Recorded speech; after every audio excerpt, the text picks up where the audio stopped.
Got a question from Marco who asked about doing custom with consumers. There's a couple parts to his question. I'll answer the other part about network effects in a separate video. Um, so, how does custom change with businesses versus consumers? This is a pretty common question. It's widely misunderstood. And to be fair, I don't think I did a great job of explaining it in the book. So the way I think about it is less in terms of consumers and businesses, and it's more in terms of the type of problem. And the type of innovation, the type of product you're building.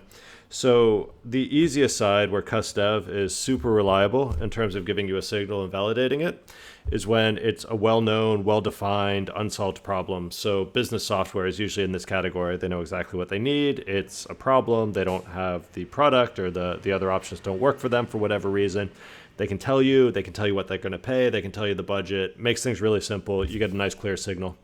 At the other side, you've got both kind of incremental improvements where people will upgrade, but only if it's a giant step change. So this is what Peter Thiel says: you need the 10x product improvement. So to go from hailing a cab to using Uber, like Uber needed to be 10 times better. That's the sort of situation where you can do customer discovery to understand your customers, but there's no way you can do validation through customer conversations. It's really hard to get the commitments that come from pitch meetings. You can't say, because there's whether or not people use it depends on the actual experience of holding and using the product. The Segway worked the same way. Video games work the same way. You can't describe these to people and get a clear signal about their future usage, because they need to hold and use the product. They need to stand on a Segway and roll around to realize they feel a bit silly on it, and they'd rather just stay in their car and deal with traffic. So typically with those cases, and this also applies to really innovative stuff that people can't imagine or the use case isn't defined yet. I talked to Hewlett Packard about their 3D printing division over here in Barcelona, and you can do a lot of customer discovery. You can understand what people are already doing and why, but you can't really do customer validation without the product, because people don't understand their future needs when it's a totally new category. So those make it harder. In those cases, you're going to have to lead with a prototype a lot earlier. So what you do is you do your customer discovery to understand the customers, what are they doing and why. But then you accept that you're not really going to be able to do customer validation until you've built a prototype and you have something that people can use. And you kind of flip the order. So you basically do like product-led, prototype-led, pitch-led learning, where you try to look at usage in analytics. And if the analytics are great, terrific, you have some conversations to understand who loves it the most.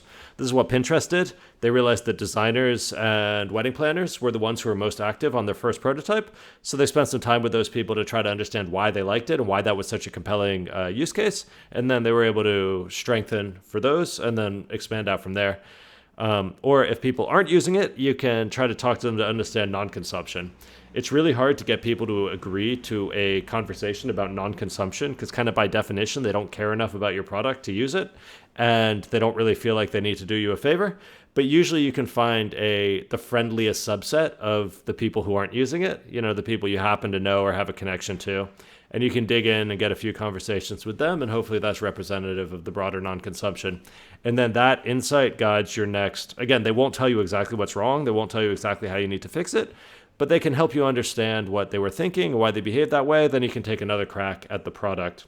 So dealing with these sorts of product-led innovation, like giant revolutionary leaps that people can't imagine because it's a brand new use case, incremental improvements, 10x improvements, all of that's much more prototype-led, and you have to do a lot more product iterations, whereas, B2B or explicit use case, you can pretty much confirm everything in advance. So it really changes the risk profile of the business.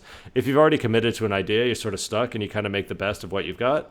But if you're still picking an idea, you can actually pick an idea that has one or other quality, depending on what sort of risk profile you want, and whether you want more conversation-led validation or product-led validation. They behave quite differently, and they cost very different amounts of money to get started. And in some cases, to kind of tease at what we're talking about in the next video with network effects, if you've got a network effect, you can have multiple of these dynamics in one business. So one side of your network might be very clear and you can get validation through conversations. The other side, you might have to lead with product. So network effects always complicate things because you're getting multiple customer segments in one business and they each have their own motivations for getting involved. So hopefully that's useful. But yeah, be clear. What's the validation profile of your idea or the different parts of your idea? And is it going to be conversation-led or product-led? It makes a huge strategic difference.